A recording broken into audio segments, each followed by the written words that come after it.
Hello, dear students. I am your tutor for today's lesson, and today we will learn about nutrition in animals. आज की video में हम जानने वाले हैं nutrition in animals. If you like our video, do share with your friends and do not forget to subscribe Home Academy YouTube channel. अगर आपको हमारी वीडियो की नोटिफिकेशन नहीं आ रही है तो बेल आइकन को ज़रूर दबाइए, और जो स्टूडेंट ऑलरेडी सब्सक्राइब कर चुके हैं कुछ टेक्निकल इश्यू की वजह से उन्हें नोटिफिकेशन नहीं जा रही है, अगर आपके बेल आइकन पे जो है इस तरीके से क्रॉस है तो आपको हमारे चैनल को दोबारा से अनसब्सक्राइब करना होगा और फिर जो है उसे दोबारा सब्सक्राइब करना होगा, फिर आपको वीडियो की जो है वो नोटिफिकेशन मिल जाएगी. तो चलिए हम शुरू करते हैं अपना topic nutrition in animals. So animals we now हमने अपनी पहली वीडियो में पढ़ा था जो एनिमल्स होते हैं दे आर हेटेरोट्रॉप. तो ये टर्म जो है हेटेरोट्रॉप, इसका क्या मीनिंग है? इसका ये मीनिंग है that is they can not synthesise their own food. वो अपना खाना, जो ऐसे ऑर्गेनिज्म जो अपना खाना खुद नहीं बना सकते हैं उन्हें हम हेटेरोट्रॉप कहते हैं. अगर वो ऑर्गेनिज्म अपना खाना खुद नहीं बना सकते तो वो किस पे डिपेंड होते हैं? वो डिपेंड होते हैं एक्सटर्नल सोर्स पे, यानी कि वो डिफरेंट दूसरे प्लांट्स पे डिपेंड होते हैं, दूसरे एनिमल्स पे डिपेंड होते हैं अपने फूड के लिए. तो ऐसे ऑर्गेनिज्म जो दूसरे प्लांट्स पे, दूसरे एनिमल्स पे डिपेंड होते हैं या इन्हीं के प्रोडक्ट पे डिपेंड होते हैं अपने फूड के लिए, उन्हें हम हेटेरोट्रॉप्स कहते हैं. और यहीं पर हम बात करते हैं ज़्यादातर जो एनिमल्स होते हैं वो holozoic mode of nutrition show करते हैं. तो होलोजोइक मोड ऑफ न्यूट्रिशन जो होता है वो क्या होता है? जैसे कि हमने अपने वीडियो के पहले पार्ट में भी पढ़ा था होलोजोइक का मीनिंग. होलोजोइक क्या होता है? This literally means feeding like an animal. Holozoic nutrition is a mode of heterotrophic nutrition. ये मोड होता है हेट्रोट्रॉपिक ही न्यूट्रिशन का, in which an organism takes the complex organic food material. जहां पर कोई भी ऑर्गेनिज्म होता है वो कम्प्लेक्स ऑर्गेनिक फूड मटेरियल जो है वो लेता है और उसे जो है वो सिंपलर फॉर्म में जो है वो कन्वर्ट करता है. जैसे कि हमारे पास जो होते हैं कार्बोहाइड्रेट, हमारे पास प्रोटीन्स है, फैट्स है, तो उनको उनकी सिंपलर फॉर्म में जो है कन्वर्ट किया जाता है by the process of injection. फिर डाइजेशन होती है, फिर एब्जॉर्प्शन होती है, फिर एसिमिलेशन होती है. तो जिस भी ऑर्गेनिज्म में इस टाइप की न्यूट्रिशन होती है, इस टाइप से जो है न्यूट्रिशन होती है, तो वो होलोजोइक होते हैं. और हम ह्यूमन बीइंग की बात करते हैं, ह्यूमन बीइंग भी जो है, इंसान भी जो है वो भी होलोजिक मोड ऑफ न्यूट्रिशन शो करता है. सो इसी की बेसिस पे जो है उनके फूड की बेसिस पे एक्चुअली में depending on the food habit की बेसिस पे holozoic animals are classified into 3 categories. Holozoic जो एनिमल है उनको 3 कैटेगरीज में जो है वो डिवाइड किया गया है. पहली कैटेगरी हमारे पास है हर्बीवोर्स, सेकंड कैटेगरी हमारे पास आती है कार्निवोर, और थर्ड कैटेगरी हमारे पास आती है ओमनिवोर्स. तो यहाँ पर 3 कैटेगरीज में जो है एनिमल को डिवाइड किया गया है. किस बेसिस पे? फूड हैबिट की बेसिस पे. तो अब हम पढ़ेंगे एक एक टाइप को, एक एक क्लासिफिकेशन को. सबसे पहले हमारे पास आती है हर्बीवोर. हर्बीवोर के बारे में जानेंगे ये क्या होते हैं. सो दीज एनिमल्स जो हर्बीवोर्स होते हैं, these animal only eat plants. ये सिर्फ जो है वो पौधे खाते हैं, प्लांट्स या उनके प्रोडक्ट्स, जिसमें लीव्स आते हैं, हमारे पास ग्रेन्स आते हैं, हमारे पास फ्रूट्स है, बार्क्स ऑफ ट्रीज है. तो कॉमन एग्जांपल देखेंगे, हमारे पास गोट है, शीप है, कैमल है, काऊ है, एलिफेंट है, डियर है. ये सारे जो होते हैं वो क्या है? हर्बीवोर्स. तो हर्बीवोर्स क्या होते हैं? These animals only eat plants. वो एनिमल जो सिर्फ जो है प्लांट्स खाते हैं वो हमारे पास हर्बीवोर्स की कैटेगरी में आते हैं, जिनमें एग्जांपल आपको याद रखनी होगी, शीप की है, कैमल की है, काऊ की है, एलिफेंट की है और हॉर्स की है. नेक्स्ट हमारे पास कैटेगरी आती है कार्निवोर्स. यहाँ पर जो हर्बीवोर्स में थे ये सिर्फ प्लांट्स खाते थे, और कार्निवोर्स जो होते हैं वो दूसरे एनिमल्स को खाते हैं, मतलब ये मीट खाते हैं. तो हम कह सकते हैं these animals only eat other animals and their product as food. या तो ये दूसरे एनिमल्स को खाते हैं या तो उन्हीं के जो है वो प्रोडक्ट में को खाते हैं। यहाँ पर हमें बात याद रखनी है, they do not eat plants at all, ये प्लांट्स नहीं खाते, तो इसमें हम लिख सकते हैं they do not eat plants at all, ये पौधे नहीं खाते हैं।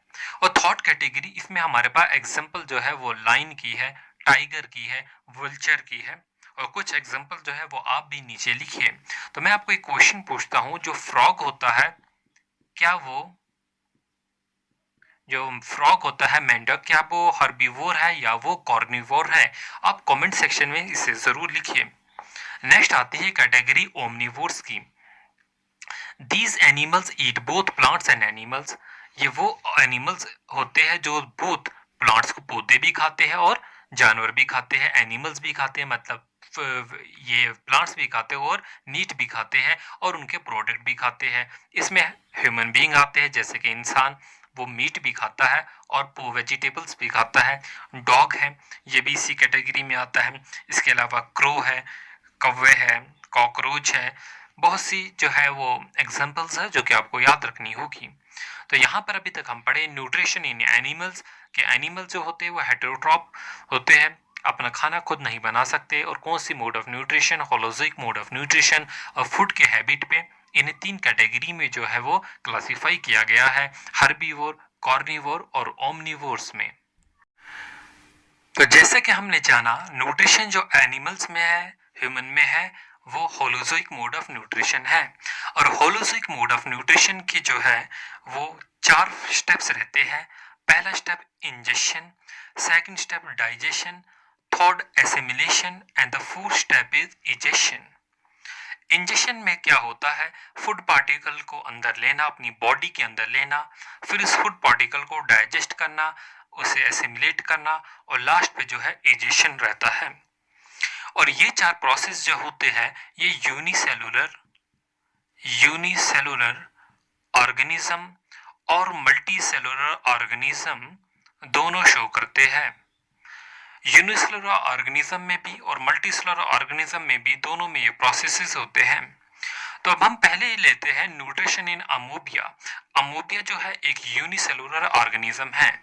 अमोबिया है हमारे पास, पैरामीशियम है, इन सारों में जो है न्यूट्रिशन जो होती है वो होलोजोइक मोड ऑफ न्यूट्रिशन होती है। तो यहाँ पर हम पढ़ने वाले हैं न्यूट्रिशन इन अमोबिया के बारे में। सबसे पहले जान लेते हैं अमोबिया के बारे में। This aquatic protozoa is unicellular. पहली बात, ये एक्वेटिक है यानी कि पानी में रहता है, और ये प्रोटोजोआ है। अगर हम क्लासिफिकेशन पढ़ेंगे तो किस कैटेगरी में आता है, ये प्रोटोजोआ की कैटेगरी में आता है, और थर्ड जो है वो ये यूनिसेलुलर है। तो अमोबिया के बारे में आपको 3 पॉइंट याद रखने हैं, ये एक्वेटिक है, प्रोटोजोआ है और यूनिसेलुलर है। So the mode of nutrition is holozoic mode of nutrition. इसमें जो मोड ऑफ न्यूट्रिशन है वो कौन सी मोड ऑफ न्यूट्रिशन है, होलोजोइक मोड ऑफ न्यूट्रिशन है। बट यहाँ पर बात रखेंगे याद, इट हैज नो माउथ और fixed place for injection of food. इसके पास जो है ना ही कोई भी मुंह है, जैसे कि आप इसका स्ट्रक्चर देख रहे हो, कोई भी फिक्स्ड प्लेस नहीं है जहां से ये फूड पार्टिकल्स को अपने अंदर ले। हम इंसानों की बात करते हैं, हम देखते हैं हमारे पास जो है एक माउथ है जहां से हम फूड को जो है अंदर लेते हैं, और फिर जो है बाकी की प्रोसेसेस होते हैं। बट यूनिसेलुलर ऑर्गेनिज्म वो ऑर्गेनिज्म होते हैं जो सिर्फ एक सेल के बने हुए होते हैं, और यहाँ पर जो इनके पास ये एक सेल होता है, इसी को सारे के सारे बॉडी के फंक्शन जो है वो परफॉर्म करने होते हैं। हम में जो है अलग अलग स्पेसिफिक फंक्शन जो होते हैं, वर्सटाइल नेचर जो होता है कि हम अलग अलग जो है फंक्शन परफॉर्म करता है डिफरेंट सेल, डिफरेंट ऑर्गन। और यहाँ पे यूनिसेलुलर ऑर्गेनिज्म में एक ही सेल होता है, इसी को इंजेक्शन करना है, इसी को डाइजेशन करना है, इसी को एसिमिलेशन करना है, इसी को इजेशन में जो है वो हेल्प करनी है। तो यहाँ पर हम लिख सकते हैं द मोड ऑफ न्यूट्रिशन जो होती है वो क्या होती है, इनकी होलोजोइक मोड ऑफ न्यूट्रिशन होती है। सो इट फीड्स ऑन दम। अगर होलोजिक मोड ऑफ न्यूट्रिशन है मतलब ये प्लांट्स को भी खाएगा और ये एनिमल्स को भी खाएगा। तो किन प्लांट्स और किन एनिमल्स को ये खाता है? It feeds on microscopic plants and animals. Microscopic plants और माइक्रोस्कोपिक एनिमल्स को ही खाता है। Bacteria and decaying food particles floating in the water. ऐसे जो बैक्टीरिया है और कोई डेड जो डिकेइंग फूड पार्टिकल्स है जो कि वाटर की सरफेस पे फ्लोट कर रहे हैं, तो ये उस अमोबिया का जो है वो फूड बनता है। तो इसकी जो न्यूट्रिशन है, it involves the following steps: ingestion, digestion, assimilation and egestion. और हम अब पढ़ेंगे इंजेशन के बारे में। So ingestion it involves intake of the food particles। तो intake of the food जो होता है उसे हम क्या कहते हैं? ingestion। When a food particle comes near the amobia, जैसे कि ये अमोबिया है, ये इसके अंदर साइटोप्लाज्म भरा हुआ है और ये इसका न्यूक्लियस है और यहाँ पर एक फूड पार्टिकल्स है। तो हम पढ़ेंगे यहाँ पर when a food particles comes near the amobia, it sends out temporary finger-like projection called pseudopodia around it। तो ये जो है अपनी finger-like projection है, जैसे कि आप यहाँ पर क्लियरली दे सकते हैं। तो ये अपनी finger-like projection को फूड के पास भेजता है और ये जो finger-like projection जिन्हें हम pseudopodia कहते हैं, इस फूड पार्टिकल्स को जो है वो सराउंड कर लेता है और फिर आहिस्ता आहिस्ता जो है इसे सराउंड करके इसको अपने अंदर ले लेता है। जैसे कि आपने यहाँ पर देखा, इसे जो है वो अपने अंदर ले लिया। तो इस तरीके से जो होती है वो अपने फूड को जो है वो इंजेस्ट करता है। So there is no mouth, यहाँ पर कोई भी मुंह नहीं है, ना ही कोई भी फिक्स्ड प्लेस है। और यहाँ पर जो इंजेक्शन होता है वो किसकी मदद से होता है? वो होता है सीडोपोडिया की मदद से। So when a food particles comes near the amoeba, it sends out temporary finger like projection. और उन फिंगर लाइक प्रोजेक्शन को हम क्या कहते हैं? सीडोपोडिया कहते हैं। The food particles get surrounded by the encircling pseudopodia, which touch each other by their tips. Next, the membrane closer to the food particle get dissolved।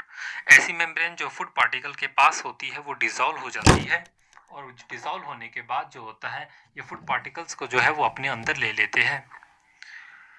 तो ऐसी टाइप और लास्ट पे जो है एक फूड वैक्यूल बना लेते हैं। फूड वैक्यूल कब बनता है? जो साइटोप्लाज्म है उसके अंदर जो है फूड पार्टिकल जब कैप्चर हो जाता है अलॉन्ग विद द लाइसोसोम, तो यहाँ पर जो है एक फूड वैक्यूल बन जाता है। एंड दिस मेथड, और इसी मेथड को इस तरीके से जो अंदर लेते हैं सीडोपोडिया की मदद से, this method of injection is called phagocytosis. तो याद रहेगा, ये आपको मल्टीपल चॉइस क्वेश्चन में पूछा जाएगा। तो अमोबिया में जो होता है कौन सा होता है? फाइगोसाइटोसिस होता है इन अमोबिया। इंजेक्शन कैसे होता है अमोबिया में? आपको याद रहेगा सीडोपोडिया की हेल्प से। और ऐसे इंजेक्शन को हम क्या बोलते हैं? फाइगोसाइटोसिस इन अमोबिया। तो ये जो था इसका पहला स्टेप था। अब दूसरा स्टेप जो होगा वो डाइजेशन का स्टेप होगा। तो हमें ये पता है डाइजेशन में बेसिकली होता क्या है? जो फूड वैक्यूल होता है, फूड वैक्यूल को जो है वो ब्रेक डाउन करेगा इनटू द सॉल्युबल मॉलिक्यूल्स। हमने पढ़ा था होलोजोइक मोड ऑफ न्यूट्रिशन में कॉम्प्लेक्स फूड पार्टिकल्स होते हैं और उन्हें जो है सिंपलर में बनाया जाता है। और यहाँ पर जो होगा ये फूड पार्टिकल ये कॉम्प्लेक्स होगा, इन्हें जो है सॉल्युबल में बनाया जाएगा। तो इसी प्रोसेस को हम डाइजेशन कहेंगे। बेसिकली जो इसका साइटोप्लाज्म होता है, इसके साइटोप्लाज्म में बहुत से डाइजेस्टिव एंजाइम होंगे। and the digestive enzyme from the surrounding cytoplasm enters into the food vacuole। ये एंटर करते हैं किस में? इस फूड वैक्यूल में जो है वो एंटर करेंगे and break down the food into small and soluble molecules. तो यहाँ पर जो होगा वो फूड को जो है ये ब्रेक डाउन करेंगे और ब्रेक डाउन किस में करेंगे? Into the smaller food particles. तो नेक्स्ट हमारा रहता है एसिमिलेशन। अब जो डाइजेस्टेड फूड है जो कि सॉल्युबल हो गया साइटोप्लाज्म में, the digested food component are soluble easily and diffuse into the cytoplasm। तो यहाँ पर जो digested food होता है वो क्या करता है? digested food जो होता है वो साइटोप्लाज्म में soluble रहेगा और उसमें डिफ्यूज हो जाएगा और इसी डाइजेस्टेड फूड को बाद में जो है वो सेल यूज करेगा और अपनी ग्रोथ के लिए यूज करेगा, अपने दूसरे वाइटल फंक्शन के लिए जो है वो यूज करेगा। और नेक्स्ट हमारा रहता है लास्ट स्टेप, इजेशन। अब ऐसा फूड पार्टिकल जो कि डाइजेस्ट नहीं हुआ है, वो इनडाइजेस्ट फूड है, वो साइड में चला जाता है और portion of the food which is not digested और एसिमिलेटेड, ना ही डाइजेस्ट हुआ है ना ही एसिमिलेट हुआ है, remains in the food vacuole, food vacuole में ही रहेगा। And the vacuole slowly moves toward the surface, और वैक्यूल जो है ऐसा ऐसा इसी की तरीके से किसी भी साइड में सरफेस में चला जाएगा। And undigested food is thrown out of the body, और कहीं से भी किसी भी साइड से जो है वो बाहर निकाल देगा इस फूड को। लेट अस सपोज यहाँ पर आ गया और यहाँ से बाहर निकाल दिया, तो ये है इसका फोर्थ पॉइंट। तो इंजेशन, डाइजेशन, एसिमिलेशन और इजेशन जो है हमने चारों पॉइंट जो है न्यूट्रिशन इन अमोबिया में देख लिए। और इसी तरीके से जो है होती है न्यूट्रिशन इन पैरामीशियन में भी होती है।